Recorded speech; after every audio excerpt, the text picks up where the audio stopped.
everyone. How is everybody tonight? Sorry, I'm just going to get myself situated here. I had to take a quick potty break before I joined in. Let's see who we've got in here today. We have Meg. Hey. Cruise on the high seas. Hi, Rob. Rob, Meg, Rob. Hello, Amy. Yep. Miss all the paintings were drawn. Congratulations to Diane for winning mine. I'm with you in a moment. I'm back. Okay. Amethyst Hayes Adventures Raid. It's a mouthful. Today, Paul. Hello, Paul. I'll say hello to Fairy Dust. Hello, Meg and Renee. And hello, Ron Daryl. Welcome. So I was trying to come up with an idea for tonight. And I was trying to think games and everything else. And I don't know, I decided to get a little bit more, it's not serious, but just, bring up a topic that needs to be addressed every once in a while. And that's why I titled it, Are You Okay?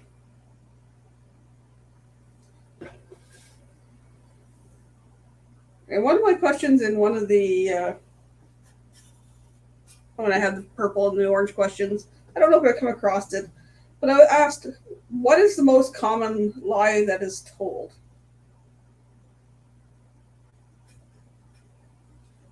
To me, the most common lie that's told is when somebody says, are you okay?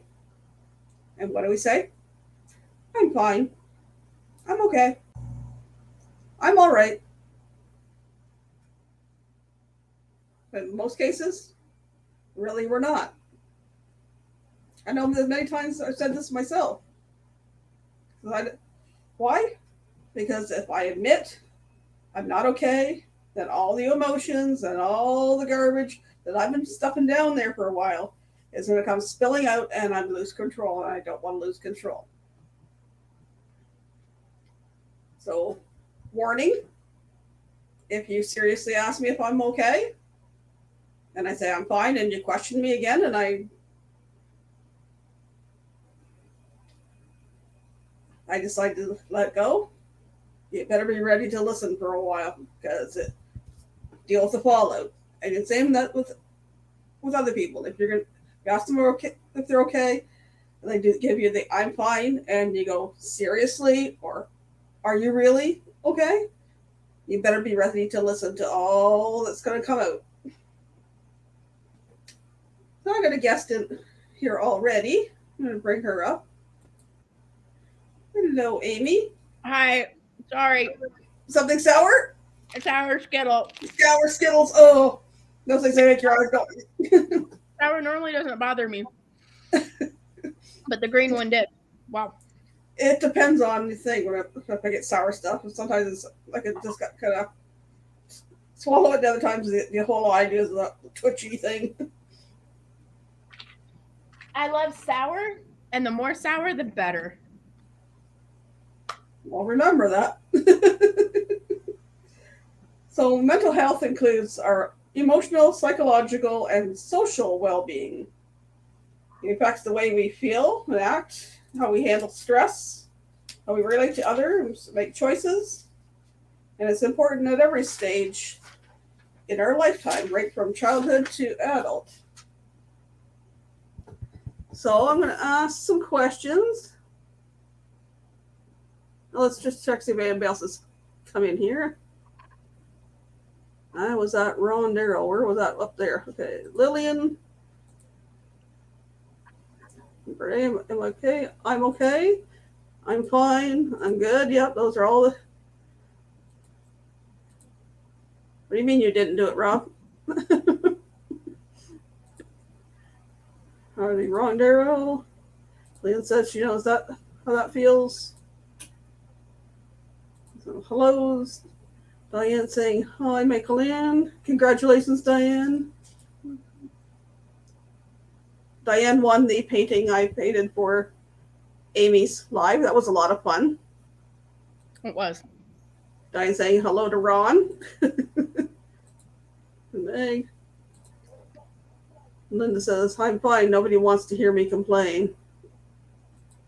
Well, that's usually my feeling, but you stuff it down long enough, and somebody asks, they better watch out. Well, if I'm at Rondell every night. Hello, Amy. Same here. If you're referring to me eating the sour Skittle, yes. If you're referring to others, I will be okay. Hey, Linda. Let's go, Brandon. Hellos. The hellos. Back on the hellos. What? Where we go? That was my answer to your question. Okay. Ron's the finest frog's hair split 4 ways. More hellos. All the paintings were awesome. Yes, they were. And it was a lot of fun. And I'll address that kind of thing in my live here. So I went and did a little research, and there's some things I'm going to ask you guys questions. Put your input, what you think the things are, and if whatever ones you guys don't cover, then I'll read what they said. So what do people think are 5 warning signs of mental health disorder or issues? What was the question again? The first point was 5 warning signs of mental health issues. You guys name which ones you think are warning signs that somebody's having mental health issues, and the ones that people don't get, I will read. I'll read all of them at the end. I'll check off which. I'll say, and Diane put it, withdrawal. Like they've become withdrawn. Yep, that's one of them. Nope. Paul. Meg says lack of sleep. Yep. I would say that. Withdrawal. I'm a private person. I don't talk seriously very often. Talks of suicide, not eating, sleeping, behavior changes, sleeping a lot.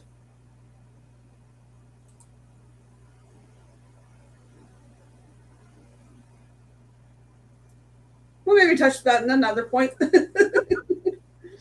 that is a okay. So dramatic. That was the topic that I want to talk about.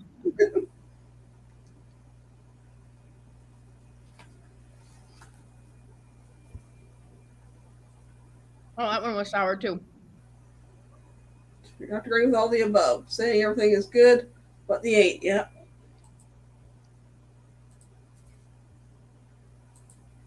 Back. So the 5 warning signs they gave was long-lasting sadness or irritability.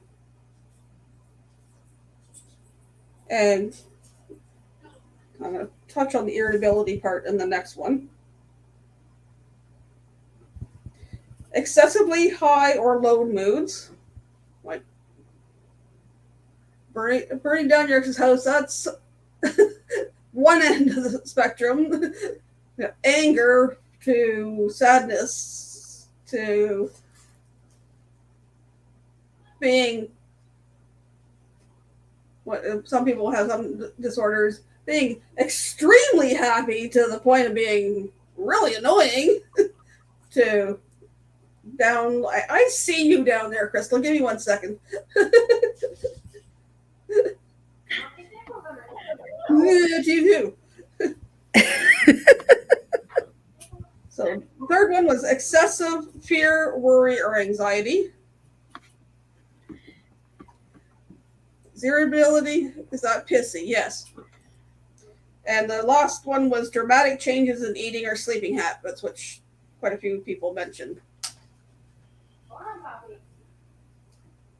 So the next one, can people name the top 5 most common mental health disorders. What do you think are the top 5? Bipolar, PTSD. narcissism. Oh, that's all I got. Or depression, Yeah. anxiety,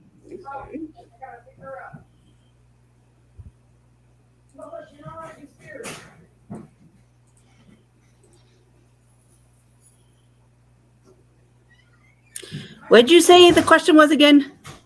Top 5 most common mental health disorders. Paul, schizophrenia. My stepsister is schizophrenic.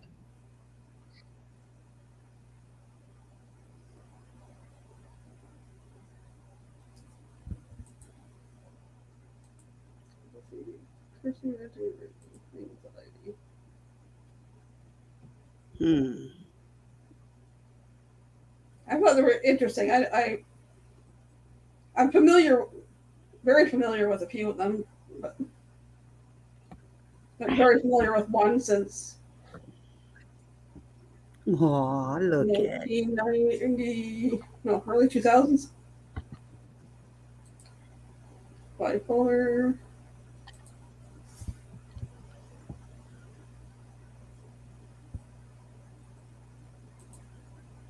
Come on, Kirsty. Okay. All of the above, PTSD or... Okay, so according to the stats I got, the top 5 most common ones were depression, anxiety, eating disorders, substance abuse, ADHD or ADD were the top 5. I thought to myself, because there's a bunch of good ones mentioned here that it's not including the PTSD, the bipolar, the narcissistic personality disorder, the schizophrenia, the paranoia. So, no, the top 5 are common, but there's a lot of these other ones that I find are very common too. And I would have never have thought, okay, yeah, it's a disorder, but I would have never thought that it could relate to the topic at hand, is ADHD and that type of disorder. I never really sat and actually thought about that. So that's kind of eye-opening, because all 3 of my kids have the ADHD. Mine too. And that's all I'm going to say. No, but the ADHD has all these other effects that go with it, because when they try so hard to control the ADHD, even with medication, there's all these other things that are, and sometimes once you get ADHD controlled, then other things come out, like anxiety. Yeah, well, William, prime example, my middle child has bipolar disorder with it. Yeah, that's another one. When he had severe separation anxiety when he was little. He ran across a busy highway. We chased him back across to get him, and my ex-mother-in-law picked him up like this, and he turned and like bit her on the side of the face, and it was bad, like real bad. I'm sorry, I wasn't laughing at you. I was laughing at her face. Her sour face. Yes. I should have looked out, because all of it was. I'm like, aren't sour at all. Well, one of my boys, was the ADHD and also ODD, oppositional defiant disorder, and I'm the one that got the worst of it. We've been in Walmart, and the Walmart when we had at the time was huge, and I'd lose him, and you have to go to the plane, and they have to call a code at him, and you're shutting the entrances, and everybody's suddenly looking for him, and he'd be hiding in the clothing rack. So just that moment of distraction, boom, gone. How much is left on the timer? 6 minutes. There were some interesting statistics, and these are U.S. statistics. Wait a minute, I'm going to take that off. I'm going to get some banners that I want. I will go back and forth between these two. These are some contacts in Canada, and I will switch between there and the United States ones. Ron, are you being serious? Are you leaving? Ron Darrow. So statistic-wise, 1 in 6 U.S. youth aged 6 to 17 experience a mental health disorder each year. Wow. 1 in 6. Hmm. Half of all lifetime mental health illnesses begin by age 14, 75% by age 24. Wow. Which is kind of scary. And think of like people who have served in wars and things like that, who suffer from this and can't get the necessary help that they need because funding isn't there, or there's just not enough people to help with those situations. It's really eye-opening across wherever you're at, like the United States, Canada, no matter what country you're in, everybody deals with it. And it's a very touchy subject for a lot of people, Well, 1 in 6 youth. Yeah. That's not statistics for an adult. And anybody want to guess on the average length of time, the average delay between the onset of symptoms and getting treatment is? How long that is? I'd say 4 or 5 months, based on my experience. Could take up to years. Anybody in the chat want to guess how long of a delay, average delay between onset of symptoms and treatment? Well, I guess onset of symptoms to that would be a lot longer, because by the time you realize that there's something wrong and you need help, then it's going to be 4 to 5 months from there before you can get proper help. Meg saying 5 years.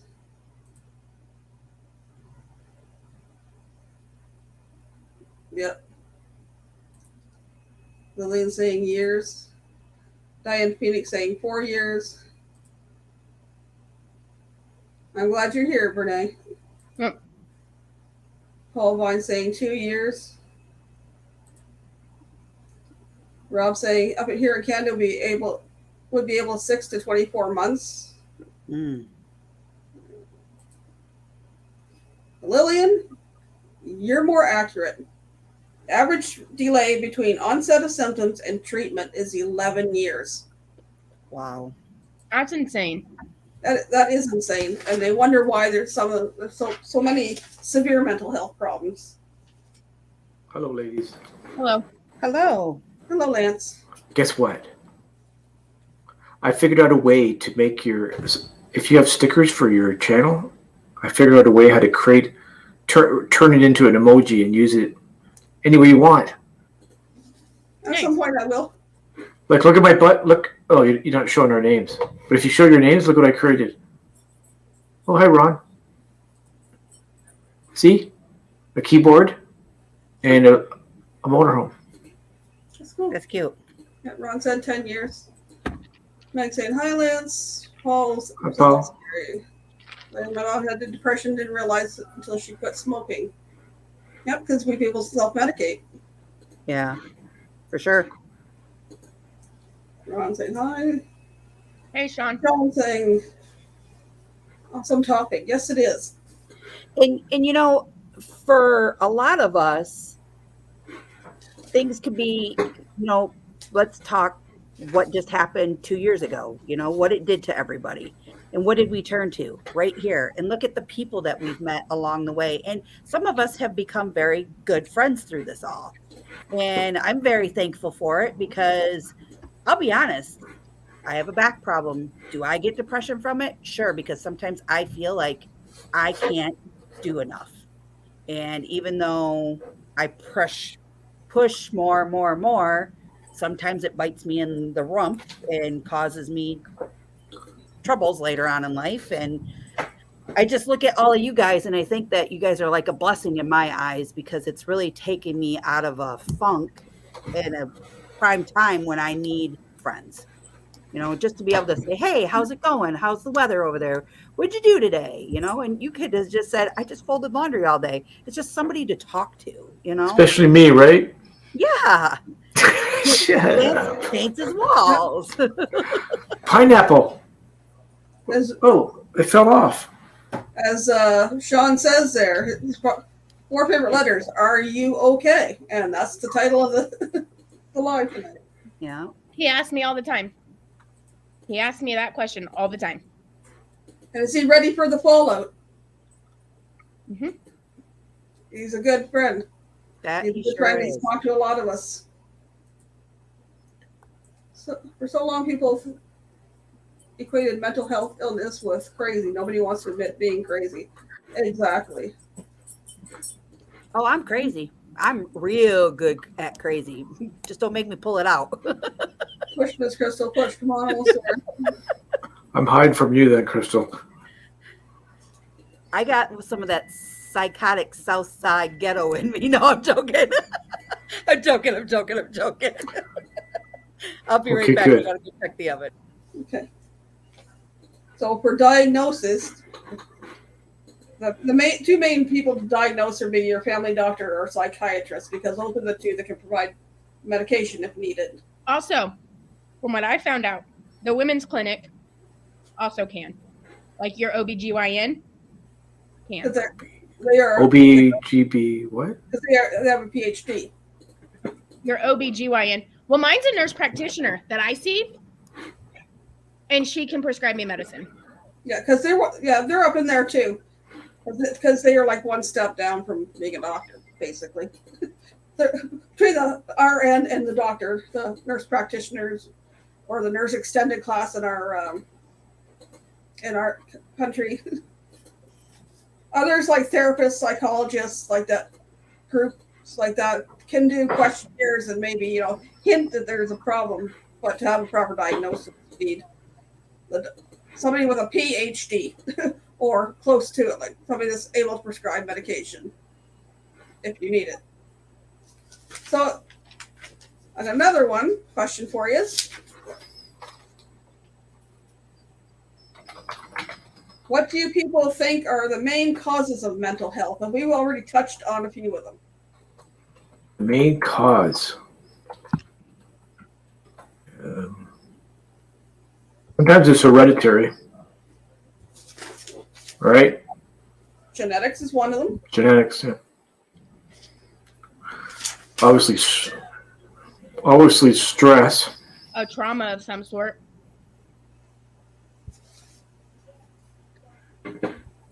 That goes in 3 different categories here. One is childhood. Trauma, yeah. You okay, Callie? Childhood abuse, trauma, or neglect. Significant trauma as an adult. For example, military, where they have PTSD, and victims of violent crime. Friendships ending. That's Lance's stinky socks. Really, Tim? That always stress me out. Yeah, no here. Rough childhood, yep.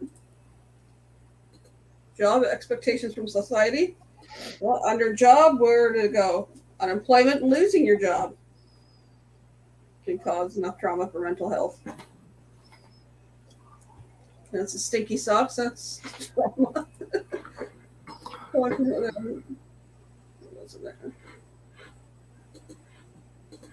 What? Victims of sexual assault. That's under. Oh my God! I'll be right back.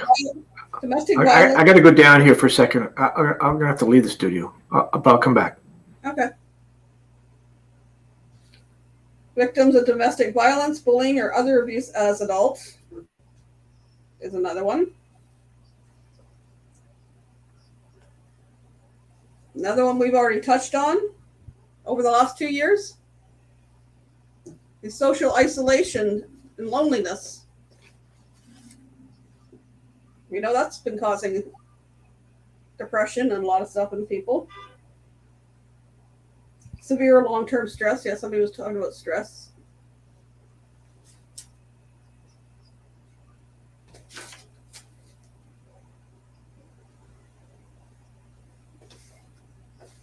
Trauma of living with an abusive or narcissistic person. Yep. Bullies.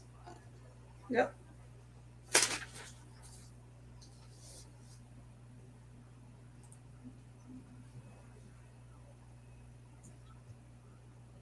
I'd say pretty close to all of us have had some type of mental illness or mental health issue at some point in our lives. Some people have it ongoing. Some people,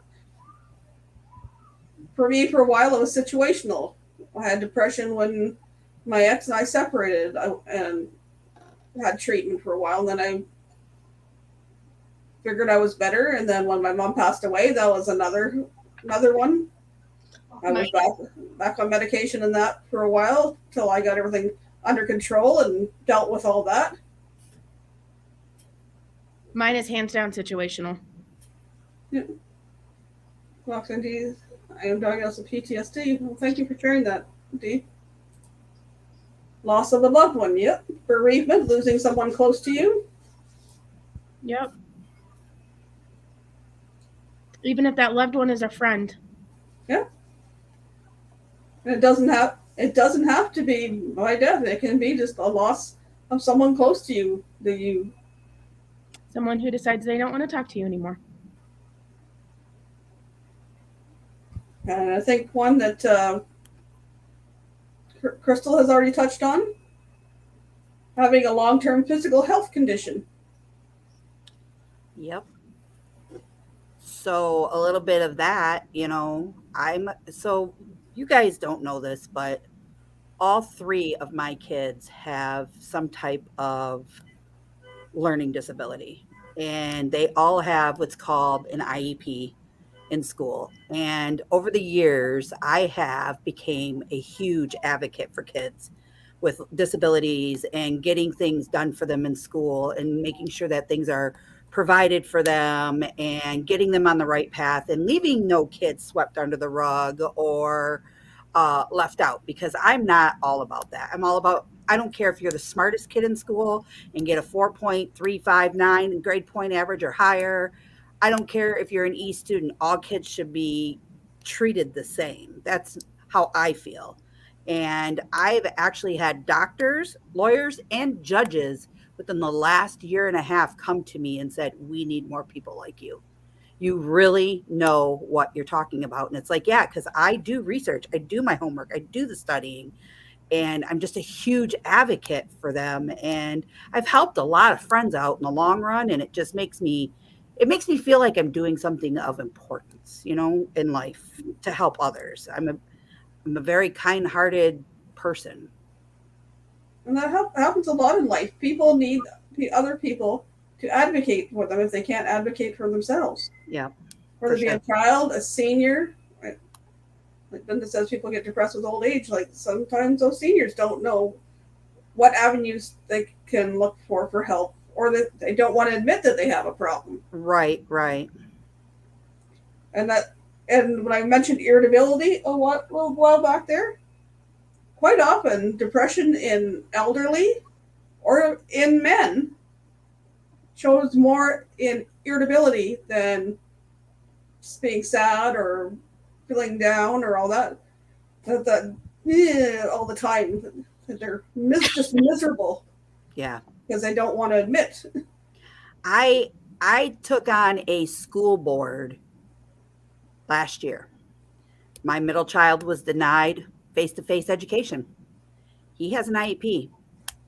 That education left him online with major learning disabilities from it, because that teacher is not face-to-face like you and I teaching the children. It was the teacher. They had teachers from Louisiana, Texas, Kentucky, Virginia. Those were his teachers. And I literally went face-to-face with the superintendent of schools where he's currently at right now. And that superintendent had enough nerve to tell me, I don't care about my child. all I cared about was suing a school district and making a buck. I said, it's not about the buck. It's about my kids' livelihood. It's about treating them fairly. It's about giving them the proper education that they need in order to get to that next level. And I said, and as of right now, you're not following the rules of his IEP. It's a contract, it's a law between the state of Michigan and the school districts here. Either you follow it or you're going to get in trouble. And he tried to go toe to toe to me, and a judge looked at him and said, she's right. You need to offer this kid extra support. And well, they didn't. And I ended up buying a contract, and the school had to pay that contract person to help him get through the first semester of online schooling until he could go face to face second semester, because they refused to allow him to come back to school. Yep. So. And there's another one, experiencing discrimination, because they need special needs, whether it be learning disability, needing an IEP. IEP, yep. Yeah.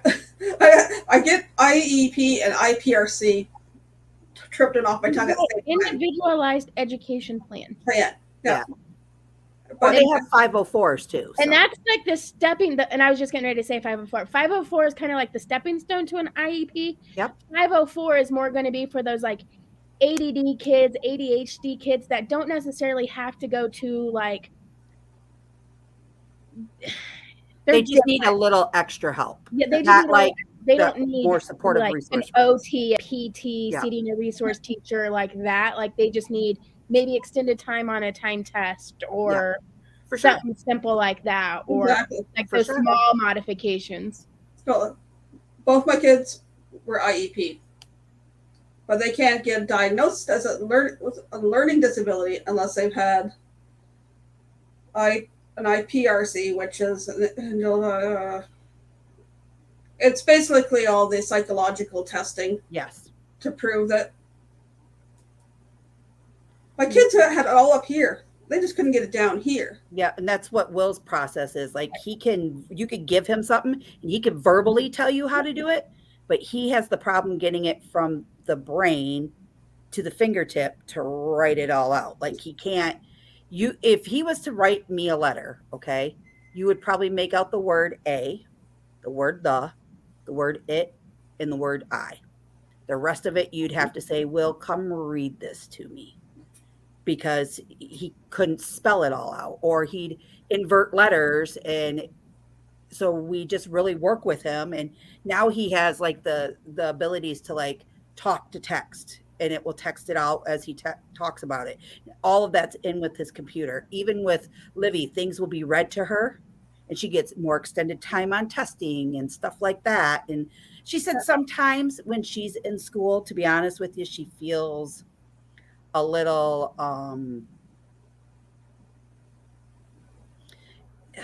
what's the words? Like, you're my friends, but you don't know I have this disability. And when it shows, like, she feels a little self-conscious. Yeah. And she doesn't like to show it because she's afraid she's going to get made fun of. But now that she's been on the football team and made a lot of more friends, and that she just doesn't care no more, she'll be the first one to raise the teacher and be like, hey, I don't understand this. You need to come over here, or can we go in the other room so you can like help me thought process this a little more? And then I get it. And then she goes, oh, I can do this. Like math is her strong suit. It's the English language that's the hard for her. Yeah, I won't go into the details of mine, but basically they needed assistive technology or computer that they could use all the time, and then they needed the extended time to do things. But I won't go all the details of their. Somebody says that's called dyslexia. Sometimes it is. Sometimes it's just a communication. Yeah. Communication. The other ones causes, like I said, experiencing discrimination or stigma that can include racism that affects mental health, homelessness or poor housing affects mental health, being a long-time caregiver for someone, stress and burnout affects your mental health, drug and alcohol misuse affects your mental health. Physical causes like a traumatic brain injury affect mental health. And what was one more? Even your lifestyle factors, what your work, your diet, your medications, or recreational drugs, lack of sleep. All us insomniacs that want to stay up and watch lives all night, mess up our sleep schedule, that affects your mental health. So, to my last question. Oh, never mind. There's 2 questions left. So I'm going to do a quick thing here. What we got? My nephews had issues. They had IEPs, but they really didn't get help. They needed, however, they both graduated different ways than traditional high school. And those type of kids are the ones that need people to advocate for them.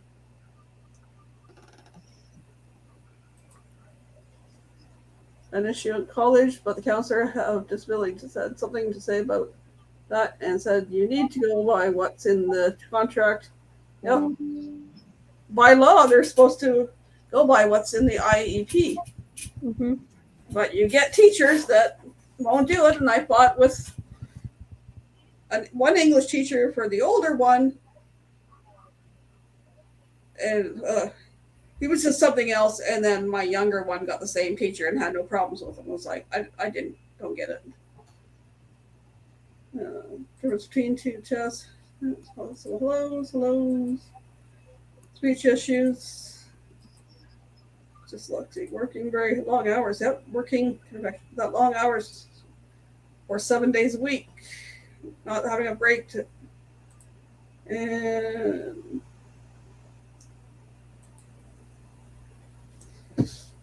so what treatments are available for mental health? Anybody? Any guesses at that? Not enough. That was not enough treatments, but anybody have any ideas of what treatments would help? Well, you got counselors, therapists, psychologists, Support medication. groups. Yep. Friends. Mm-hmm.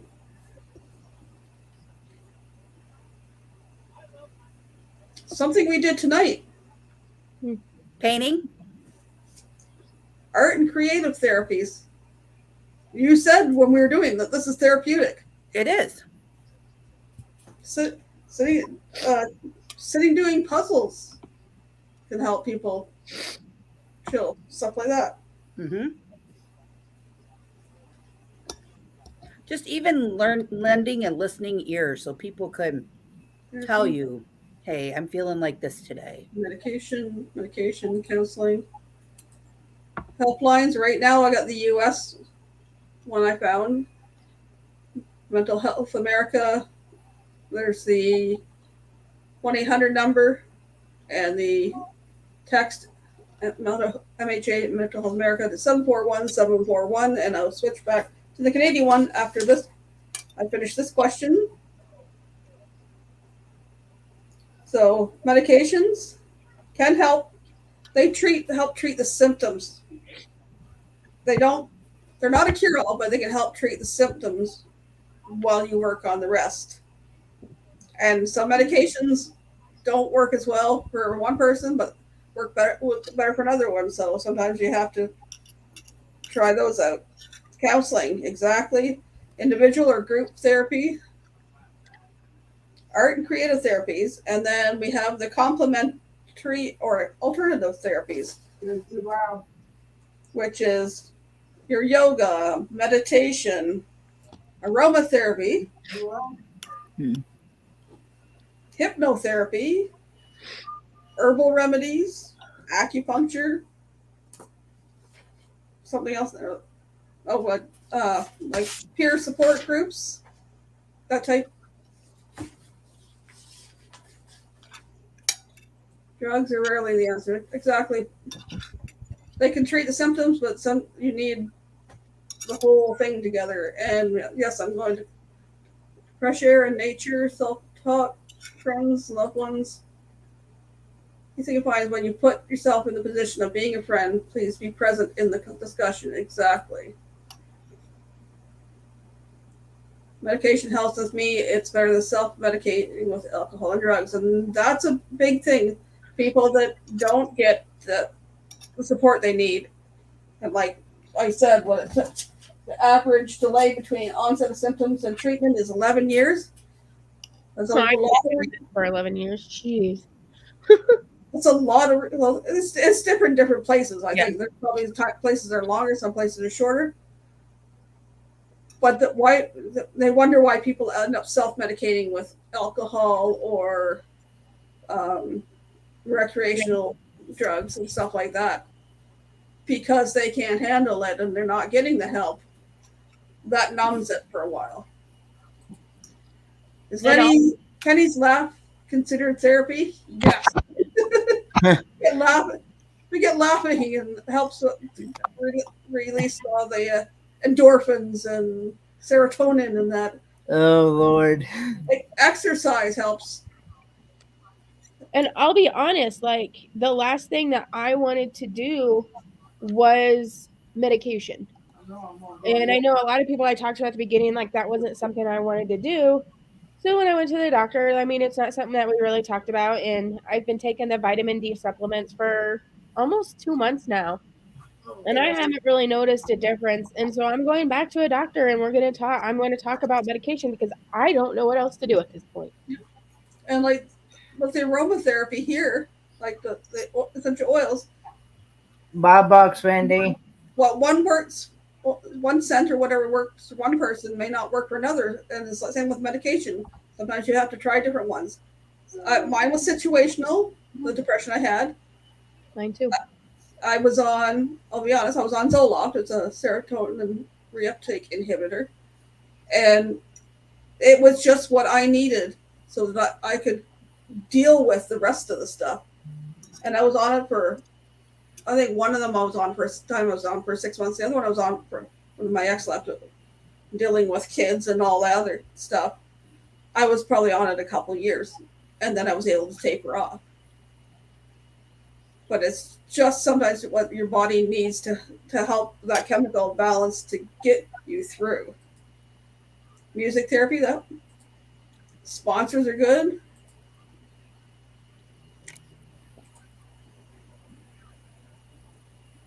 Okay. Bye, Dee. Thanks for coming in. See you, Dee.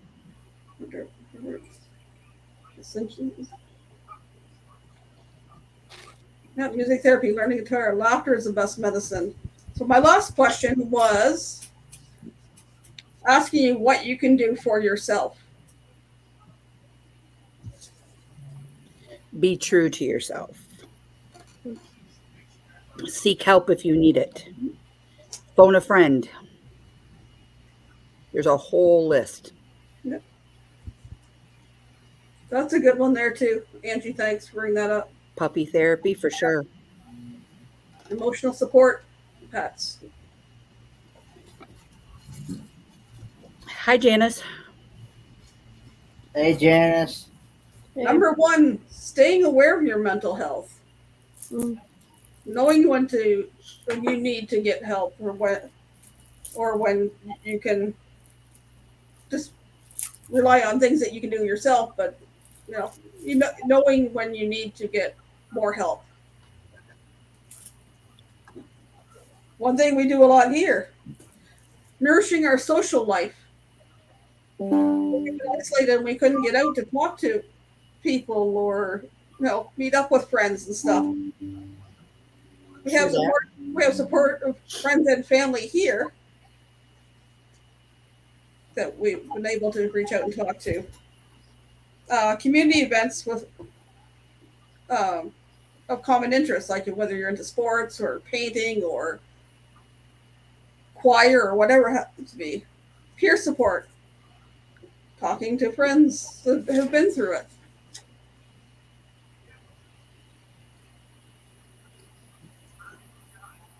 Making time for therapeutic activities.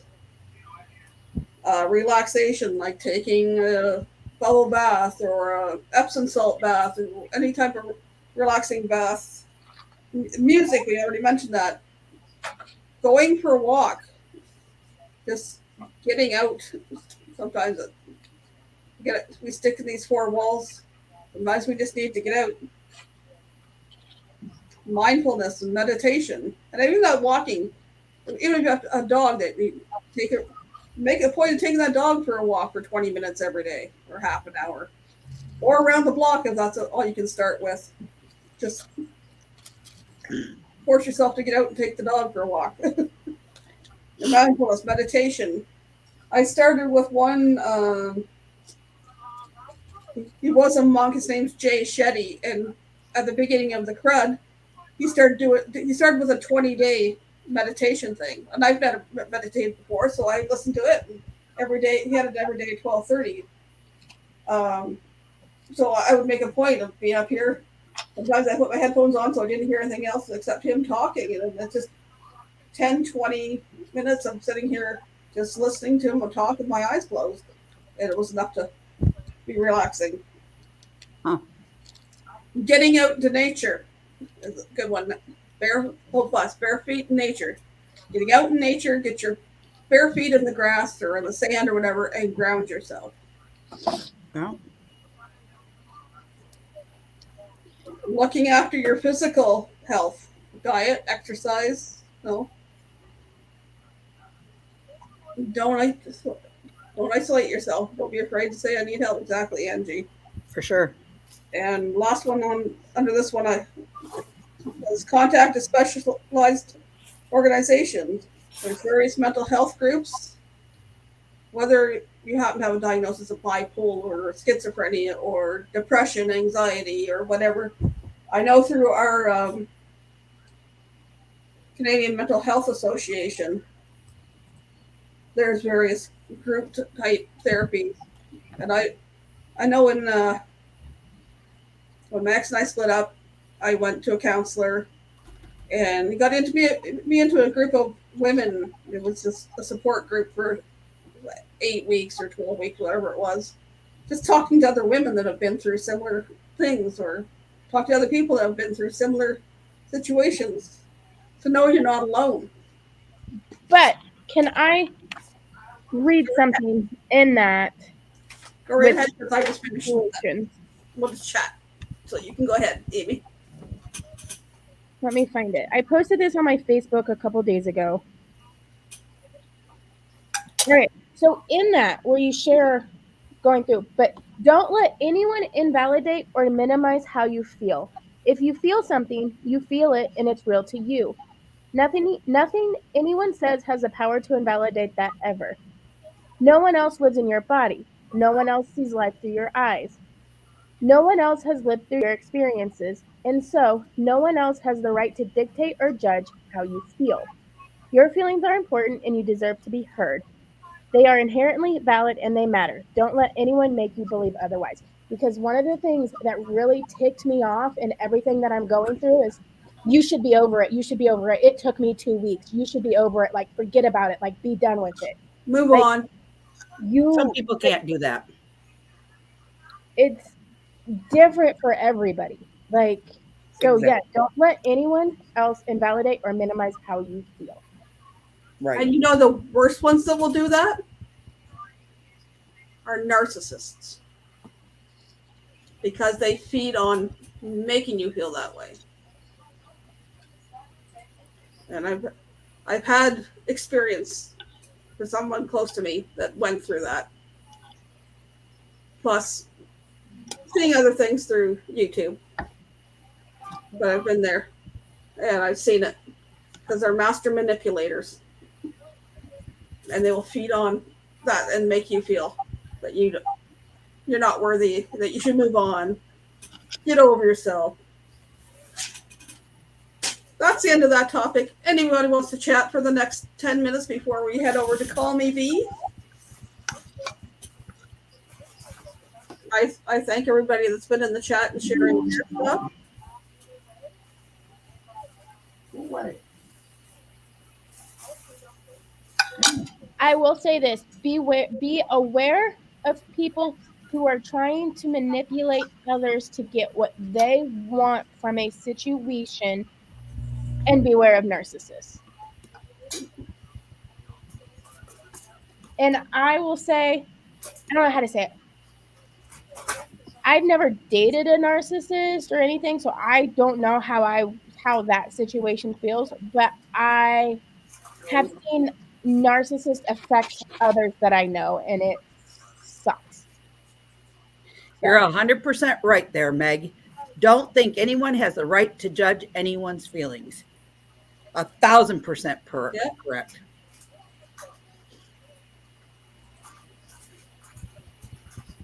I feel that they could help offer advice, but they should never tell you how you should or shouldn't feel. I've always told my kids, stay true to yourself, stand by your word, and don't be afraid to say something.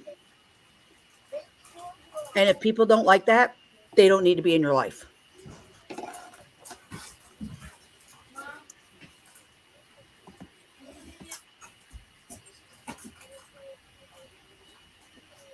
%1,000%.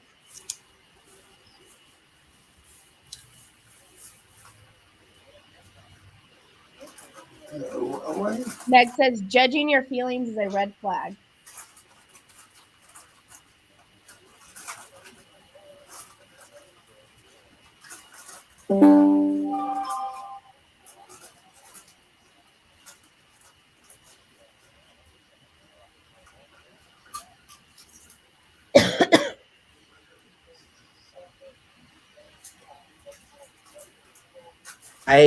Sorry. I had made ribs when Amy was on, and they were cooking for 2 hours, and they just went off. Oh my God, they are so good. You take foil, you cut up a little pieces of butter, like a tablespoon of butter, and put it around your ribs. Put like this much water on the bottom of the aluminum foil, and then cup them, and then smother them in Jack Daniel's barbecue sauce, and bake for almost 3 hours. Oh, they fell off the bone, and they were good. Now I can make everybody hungry. I've been wanting ribs for a while.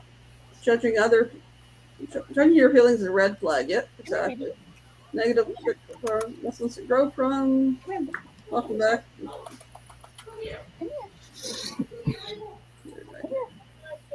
Come here, baby.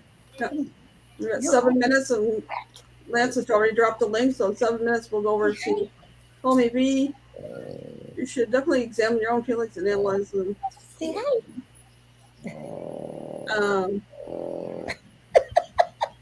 Is that dog? Yeah, this is the dog. Watch. You can lay her on her back. Hold on. Okay. It's okay. It's okay. Yeah, you don't want to go on your back. Not this time, Mom. No. That's normally her favorite way, and she'll fall asleep and just snore away. Barbecue chicken. I've been wanting to do ribs for a while. I just haven't found a decent sale on them. What? I just need to go to work and get ribs. We have really good ribs at work. Yeah, you do. Hold on, we don't have an Outback here. Sorry.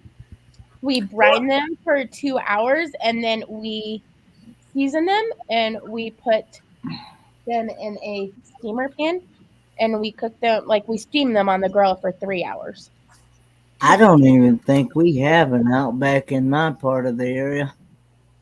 I found the best ones I have made. I found a spice rub. It was online. Maybe some night I'll be able to do it. And I put the spice rub on them. Take that sinewy skin off the back, the silvery skin. Put this rub on them. Wrap them in foil and put in the oven.